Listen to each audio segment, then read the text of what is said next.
లోకరక్షకుడైన యేసే నామమునకు మహిమ కలుగును గాక. మన ప్రభువును మన రక్షకుడు యేసుక్రీస్తు నామంలో హెవెన్లీ లైట్ మినిస్ట్రీస్ తరపున శుభాభివందనాలు తెలియజేస్తున్నానండి. ఈ మే మాసము 11వ తారీఖున ఈ విధంగా మనల్ని దేవుడు సజీవులుగా ఉంచిన దేవాది దేవునికి కృతజ్ఞతలు చెల్లిస్తూ పాట పాడుకుంటూ దేవుని ఆరాధన చేద్దామండి. హల్లెలూయా.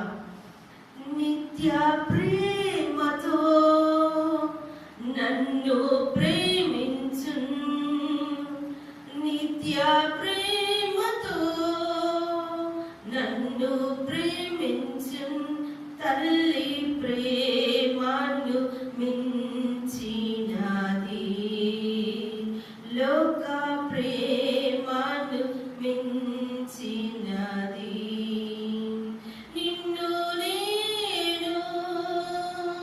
ఎన్నడు విడువను, నిన్ను నేను ఎన్నడు విడువను, నిత్యం నీతోనే జీవింతును, సత్య సాక్షిగా జీవింతును. నిత్య ప్రేమతో నన్ను నిత్య ప్రేమతో నన్ను ప్రేమించు, తల్లి ప్రేమను మించినది, లోక ప్రేమను మించినది. నిత్య రక్షణతో నన్ను రక్షించు, నిత్య రక్షణతో నన్ను రక్షించు, ఏకరక్షకుడు యేసే, లోకరక్షకుడు యేసే. నీ చిత్తమును చేయుటకై, నోయి పోలికగా ఉండుటకై, నీ చిత్తమును చేయుటకై, నీ పోలికగా నుండుటకై, నా సర్వము నీకే అర్పింతును, పూర్ణానందముతో నీకే అర్పింతును, నా సర్వము నీకే అర్పింతును, పూర్ణానందముతో నీకే అర్పింతును. నిత్య ప్రేమతో నన్ను ప్రేమించు, నిత్య ప్రేమతో నన్ను ప్రేమించు, తల్లి ప్రేమను మించినది, లోక ప్రేమను మించినది,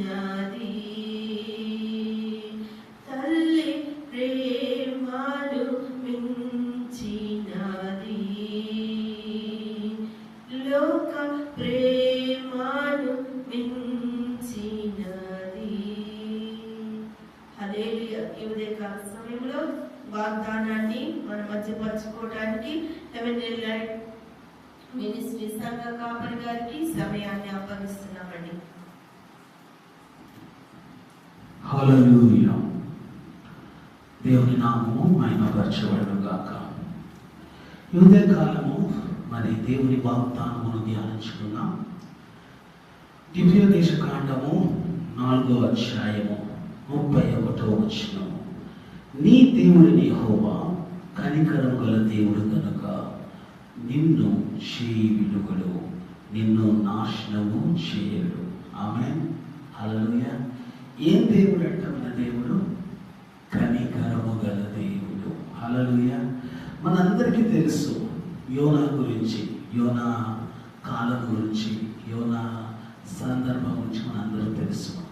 అక్కడ యోనా ఎప్పుడైతే తర్షీషుకు నుండి తర్షీషుకు పారిపోతూ ఉంటాడో, నినివే పట్టణం నుండి, ఆ పట్టణం పారిపోయిన తర్వాత అతను సముద్రంలో పడవేయబడటము, లేకపోతే చాప అతన్ని మింగివేయటము, అటు తర్వాత అతను చాప కడుపులో నుండి బయటికి కక్కివేయబడటము, అటు తర్వాత నినివే పట్టణానికి సువార్త ప్రకటించటము, అటు తర్వాత దాని అంతం ఏమవుతుందో అని ఎదురు చూడటము.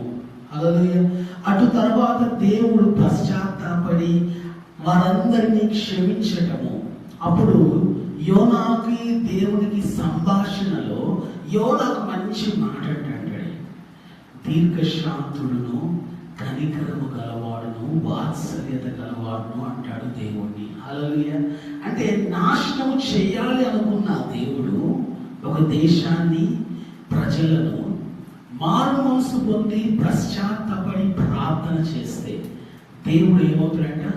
కనికరం పొందుకొని కనికరముతో వారిని క్షమిస్తాడంట. హల్లెలూయా. ఈ దినము ఇదే మాట నీతో నాతో మాట్లాడుతున్నాడు. మన దేవుడిని యెహోవా కనికరము గల దేవుడు. చెప్పండి, ఏం దేవుడు? కనికరము గల దేవుడు. ఆ దేవుడు అంట నిన్ను చెయ్యి విడువడు. మొదటి వాగ్దానం ఏంటి? కనికరం గల దేవుడు. రెండో మాట ఏంటి?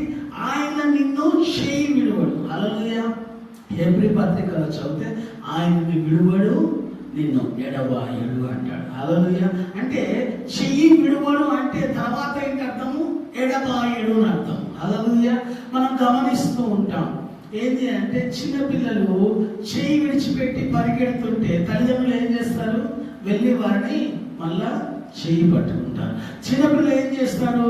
విదిలించుకొని, అంటే వారి తల్లిదండ్రుల చేతులు విడిచిపెట్టేసి పరిగెడుతూ ఉంటారు. కానీ తల్లిదండ్రులు ఏం చేయరు? అలా విడిచిపెట్టి వెళ్ళిపోయాడంటే ఇంకా నాకు వద్దులే అనుకుంటారా? లేదు, వెళ్ళి వారు పడిపోతున్నా, లేకపోతే వారు ఎక్కడన్నా కృంగిపోయినా, లేకపోతే దాన్ని ఏమంటారు పడిపోవడానికి అవకాశం వచ్చినప్పుడల్లా ప్రతిసారి వారిని పోయి ఏం చేస్తారు? పట్టుకొని వారిని లేవనెత్తుతారు. హల్లెలూయా. ఇక్కడ కూడా అదే అంటున్నాడు, నిన్ను విడువడు, నిన్ను ఎడబాయడు అంటున్నాడు. చివరి మాట ఏంటంట? నిన్ను నాశనము చేయడు. హల్లెలూయా.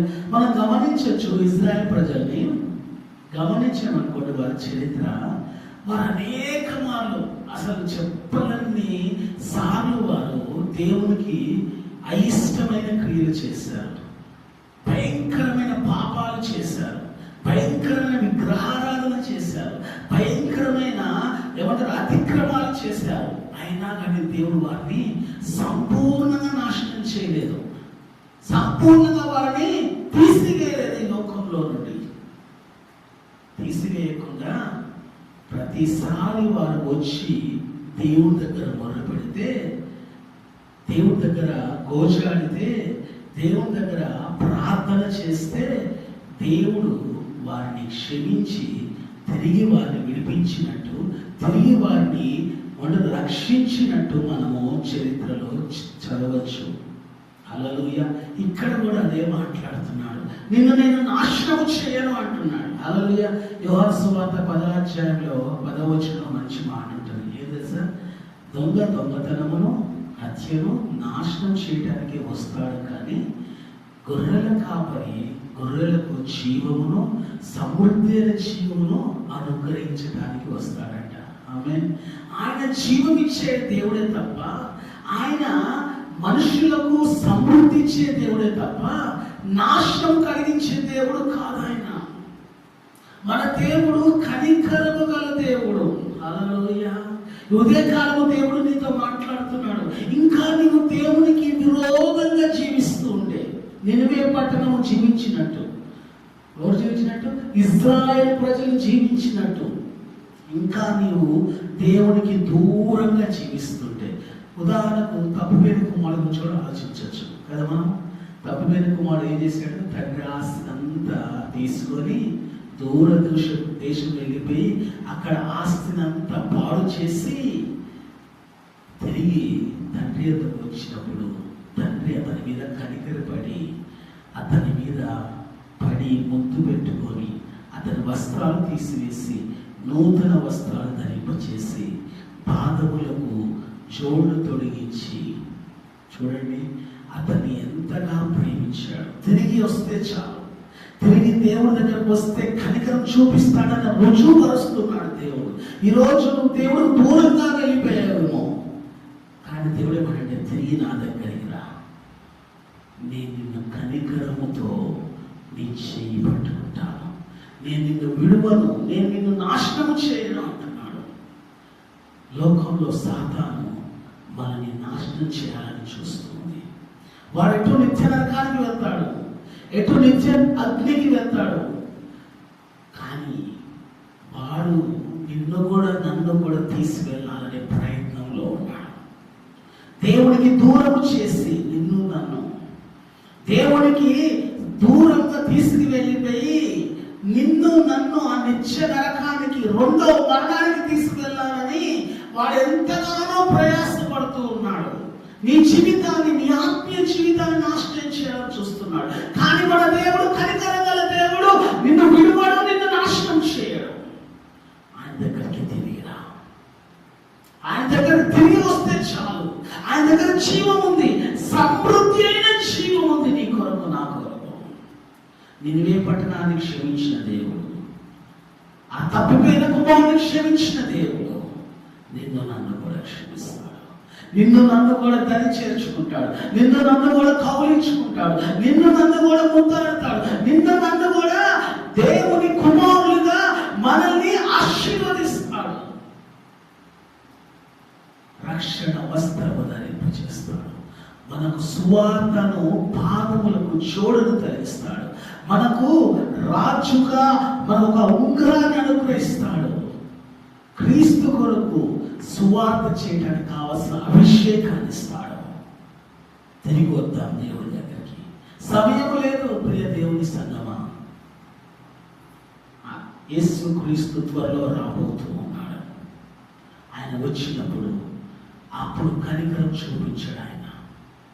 ఆయన తిరిగి వచ్చాడంటే కనికరం ఉండదు. ఆయన తిరిగి రాకముందే నీవు ఆయన కనికరానికి దాసోహము.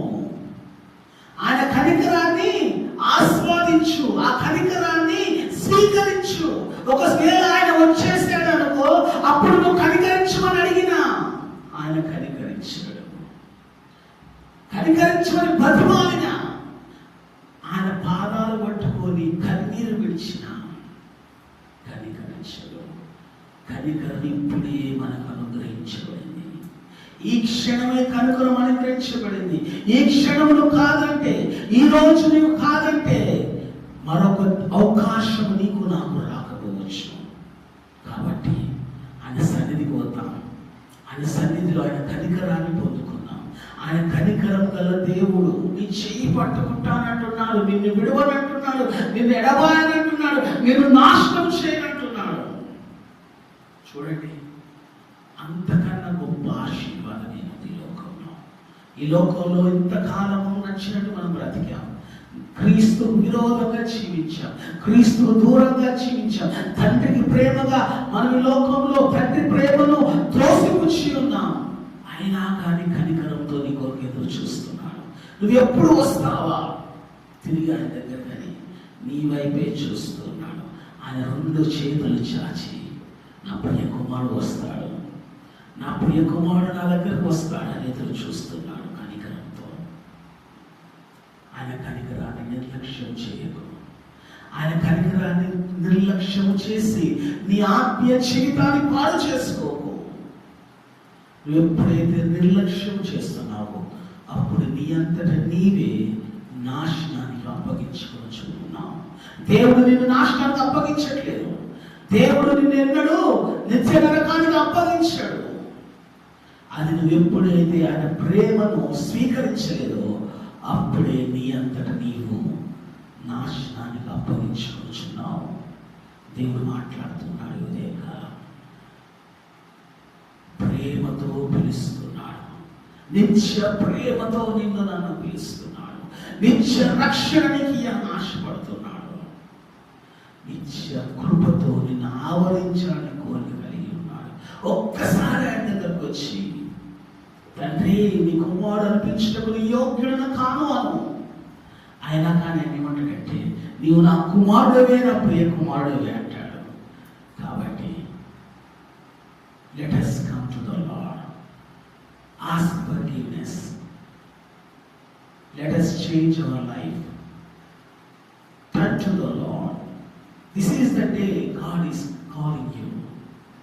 God is calling you, my dear brother and sister. ప్రతి ఒక్కరు కళ్ళు మూసుకుందాం. Let us close our eyes. Let us pray. ప్రార్థన చేద్దాం. అడుగుదాం, ప్రభువా, మా దేవుడిని యెహోవా కనికరం గల దేవుడని చదివి ఉన్నాం, ధ్యానించి ఉన్నాం. ఆయన చేయి విడువడని ధ్యానించాం, ఆయన నన్ను విడువడని ధ్యానించాం, ఆయన నన్ను ఎడబాయడని ధ్యానించాం, ఆయన నన్ను నాశనము చేయడు, నాశనానికి పంపించడని ధ్యానించాం. నీవు జీవం ఇయడానికి వచ్చానన్నావు, సమృద్ధైన జీవం ఇయడానికి వచ్చావు. నినివే పట్టణాన్ని నాశనం చేస్తానని వర్తమానం పంపించావు. కానీ ఆ వర్తమానం విన్న నినివే ప్రజలు వారు తాము పాపాలు ఒప్పుకొని వారు ఎప్పుడైతే నీ సన్నిధిలో వచ్చి పశ్చాత్తాపడ్డారో వారిని దీర్ఘశాంతము చూపించావు, కనికరము చూపించావు, దయాళత్వము చూపించావు, వాత్సల్యత చూపించి వారిని నాశనము చేయక వారిని రక్షించిన వాడవు నీవు. ఎవరైతే వాక్యం వింటున్నారో ఇంకా ప్రభా నీకు దూరంగా జీవిస్తున్న వారైతే వారి హృదయాలు కదిలించబడను గాక, వారి హృదయాలు మార్చబడను గాక. తప్పిపోయిన కుమారుల వల్ల ఇంకా మేము ఎవరు ఉంటే ప్రభా తిరిగి నీ అంతకు వచ్చును గాక, నీ ప్రేమకు దాసోహములు గాక, నీ ప్రేమను ప్రభు వారు హత్తుకొందురు గాక, నీ ప్రేమను రుచి చూచుదురు గాక అని ప్రార్థన చేస్తూ ఉన్నాను. నీ జీవమును, నీ సమృద్ధైన జీవము ప్రతి ఒక్కరికి అనుగ్రహించబడను గాక. సాధారణగాడు దొంగతనం చేయడానికి వచ్చాడు, హత్య చేయడానికి వచ్చాడు, మమ్మల్ని ఇప్పుడు నాశనం చేయాలనుకుంటున్నాడు ప్రభా. వాడిని వాడి క్రియలన్నిటిను లయపరిచి ఉన్నావు సిలువలో. వాడిని వాడి సమస్తమును నువ్వు నాశనం చేసి ఉన్నావు సిలువలో. అది గ్రహించే కృపను మాకు దయచేయండి, అర్థం చేసుకునే కృపను దయచేయండి. ప్రతి ఒక్కరము ప్రభా నీ ప్రేమకు మేమందరము సమర్పించుకుంటూ, మా జీవితాలను సమర్పించుకుంటూ నీ కొరకు జీవించే కృపను దయచేయమని సమస్తమైన మహిమ, ఘనత, ప్రభావములు ఆరోపిస్తూ యేసు నామములో అడుగుచున్నాము తండ్రి. ఆమేన్. Praise the lord. దేవుని నామము మహిమపరచబడును గాక. మరి ఉదయ కాలము క్రీస్తుకు సమర్పించుకున్నాం, క్రీస్తు కొరకు జీవిద్దాం. మరి దేవుని వాక్యం విన్న వారందరూ ప్రతి ఒక్కరు సబ్స్క్రైబ్ చేసుకోండి, లైక్ చేయండి, షేర్ చేయండి. దేవుడు మనందరినీ దీవించును గాక.